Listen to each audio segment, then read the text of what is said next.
Postron del sofá. Et voilà.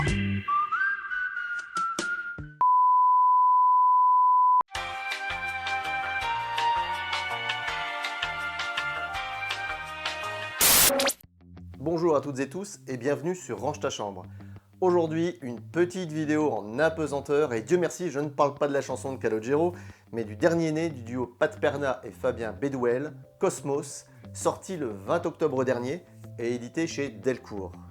Alors ce n'est pas la première fois que ce duo travaille ensemble et on peut dire qu'ils passent d'un univers à l'autre aussi facilement et avec autant de talent qu'un quick changer change de tenue dans un show de Las Vegas. On leur doit ainsi par exemple des BD s'inscrivant dans l'histoire de la Première Guerre mondiale avec Darnan, le bourreau français, celle de la Seconde Guerre mondiale avec Kerstern, médecin d'Himmler, celle du bagne guyanais avec Forçat, un incontournable à lire absolument, ou encore plus récemment, dans un univers plus contemporain mais totalement barré et jouissif, Valhalla Hotel, que je vous recommande aussi vivement. Alors j'avoue que les voir débarquer dans l'univers spatial et plus précisément la conquête lunaire des années 60, ça m'a tout de suite émoustillé comme Mamie Huguette dans un concert de Frédéric François. Alors, on enfile sa combinaison spatiale, on dépressurise la chambre et on se retrouve juste après le générique, la tête dans les étoiles.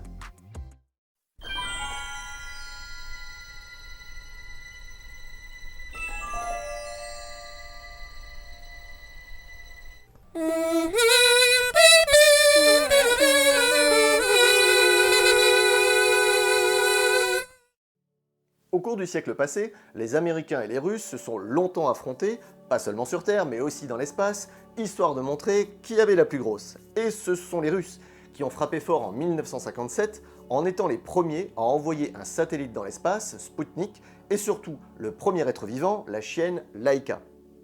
En 1961, ils furent également les premiers à avoir envoyé un homme dans l'espace, Yuri Gagarin, qui deviendra évidemment un héros de la conquête spatiale et surtout un objet de propagande de l'Union soviétique, ravi d'avoir damé le pion à la toute-puissance américaine, qui réussira malgré tout le même exploit un mois plus tard avec Alan Shepard.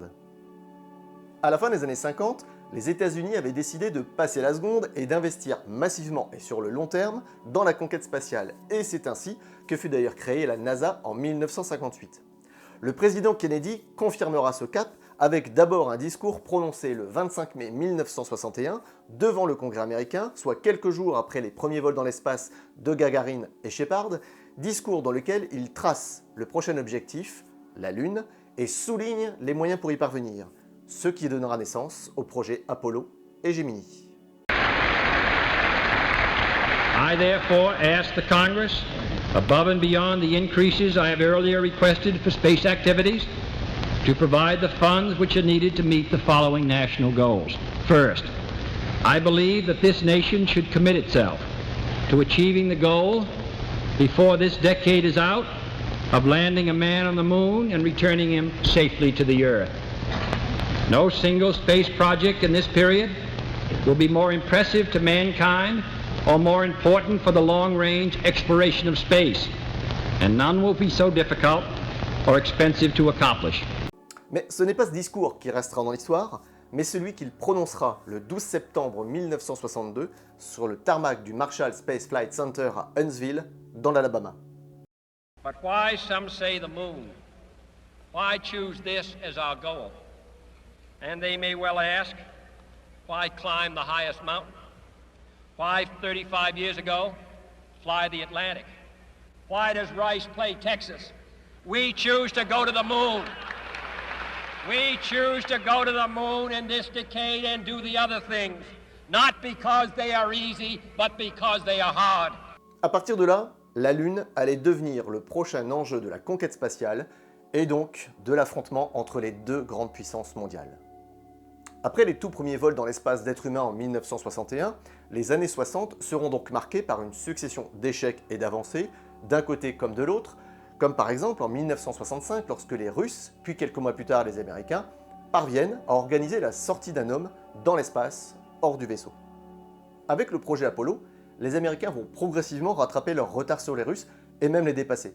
Le projet Apollo avait mal débuté avec Apollo 1, qui se conclura tragiquement en janvier 1967 par l'incendie de la fusée durant la séance de simulation et par la mort de 3 astronautes.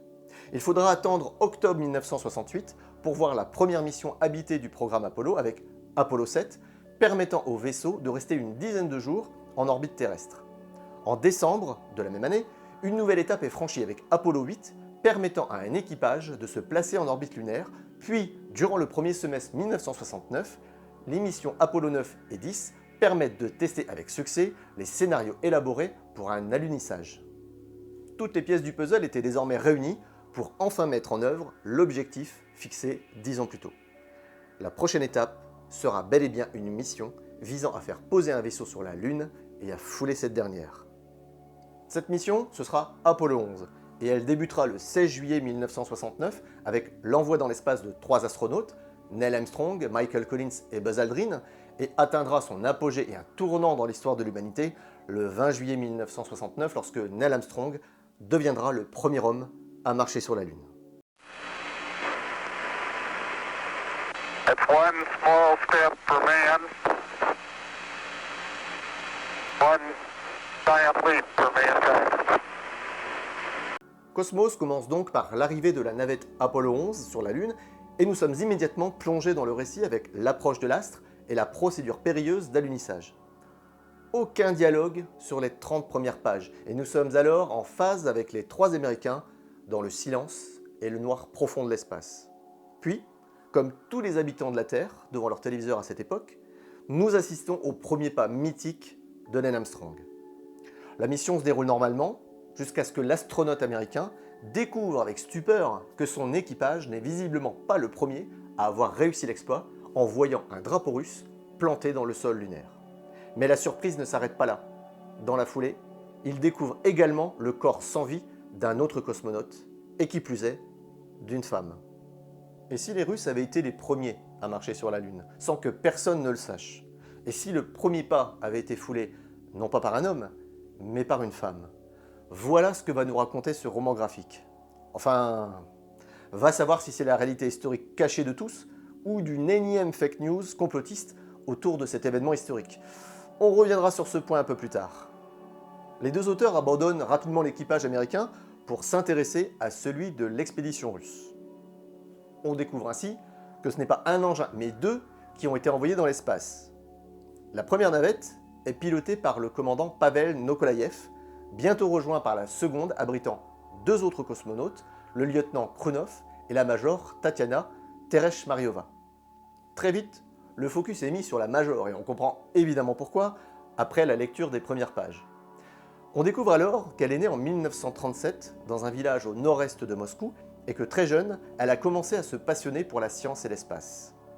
Elle aura dû lutter contre l'avis de sa mère, la voyant plutôt comme femme au foyer, et les stéréotypes machistes pour décrocher un diplôme et devenir instructrice de saut en parachute.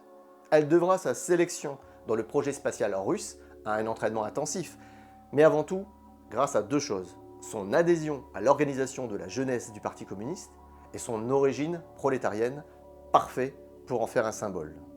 Alors je ne vais évidemment pas vous raconter la trame de livre, et notamment toutes les péripéties rencontrées par cette expédition russe. Ce que je peux vous dire, c'est que j'ai eu l'impression de lire le storyboard d'un film, et croyez-moi, dans ma bouche, c'est vraiment un compliment. En parcourant les pages, j'ai eu le sentiment de retrouver l'état d'esprit de certains films comme L'étoffe des héros ou First Man, pour la dimension humaine de cette quête effrénée et dangereuse de l'espace, ou Gravity pour ses incroyables séquences spatiales.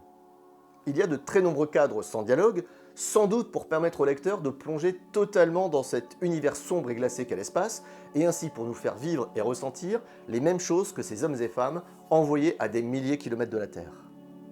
Le noir est omniprésent, laissant souvent juste apparaître la silhouette des vaisseaux et des personnages, dont les contours tendent parfois à se fondre dans l'infini de l'espace, ce qui crée d'ailleurs un sentiment de petitesse et d'isolement, et donc ajoute une tension et une froideur qui participent grandement à la qualité de l'œuvre. Alors il y a bien sûr des dialogues, et notamment ceux entre les membres des expéditions. Mais ce qui ressort surtout, ce sont les interventions de personnages annexes. Et là, les 2 auteurs prennent un malin plaisir à nous faire passer d'un point de vue à un autre, et on ne sait plus très bien au final ce qui est vrai et ce qui est faux.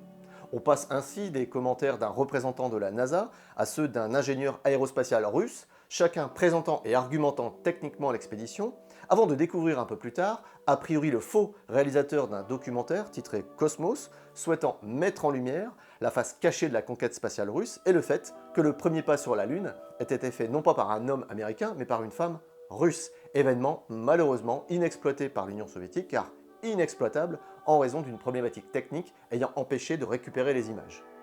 Indépendamment de l'histoire qui nous est racontée, les deux auteurs font une démonstration de toute la bataille médiatique qui entoure certains événements, avec ce que cela implique en termes de vérité et de contre-vérité. Les exemples sont très nombreux, et le choix s'est ici porté sur le premier pas de l'homme sur la Lune, considéré par certains comme n'ayant jamais existé, main sur le cœur et preuve à l'appui. Je parle de démonstration parce qu'il manie ici les codes de communication utilisés dans les deux camps, et l'ultime intervenant annexe que l'on découvre dans les dernières pages est justement le moyen pour les auteurs de nous décrire les codes du fake news qui, pour résumer, se traduisent par un assemblage de vérités et de contre-vérités, maquillés de telle sorte qu'on ne parvienne plus à faire la distinction et donc nous amènent à prendre pour argent comptant ce qui nous est raconté. Et d'ailleurs, le personnage fictif du réalisateur cite une de ses sources d'inspiration qui, elle, est bien réelle, Juan Fontcuberta, un artiste photographe espagnol, connu notamment pour ses faux documentaires, dont l'un, appelé Sputnik, et qui est parvenu à faire croire à l'histoire fausse d'un cosmonaute russe disparu dans l'espace en 1968, se traduisant même par une exposition officielle des preuves destinées à réhabiliter le cosmonaute. Bref, Cosmos est aussi une façon d'évoquer l'affrontement entre la vérité et la croyance, pas dans la religion, mais dans la communication. Et sur ce point, on se rend compte qu'aujourd'hui, dans le brouhaha ambiant des médias et des réseaux sociaux, il devient de plus en plus difficile de faire la part des choses entre le vrai et le faux, entre la réalité et la fake news. En tout cas, je ne peux que vous conseiller la lecture de cet ouvrage qui nous offre un voyage dans l'espace et dans l'histoire très cinématographique, tout en nous donnant l'occasion de réfléchir sur notre propre façon de croire et de penser les informations qui nous sont délivrées. Un grand merci donc à Pat Perna et Fabien Bédouel de nous faire vivre cette expérience et encore une fois, je vous encourage également à découvrir leurs autres ouvrages communs qui ne vous décevront pas là non plus. J'espère que cette vidéo vous aura donné envie de découvrir cette œuvre et vous a plu, et si c'est le cas, eh bien, je vous encourage à lui mettre un petit pouce bleu, ça ne vous coûte rien, mais à moi, ça me fait du bien. Bien évidemment, je vous encourage également à vous abonner, c'est gratuit et c'est surtout un excellent moyen de soutenir la chaîne et croyez-moi, votre soutien, j'en ai besoin. Enfin, je vous encourage également à me laisser vos commentaires, que ce soit pour parler de l'œuvre, de la vidéo elle-même ou de tout autre sujet à votre convenance. On se retrouve pour une prochaine vidéo et d'ici là, prenez soin de vous. Ciao!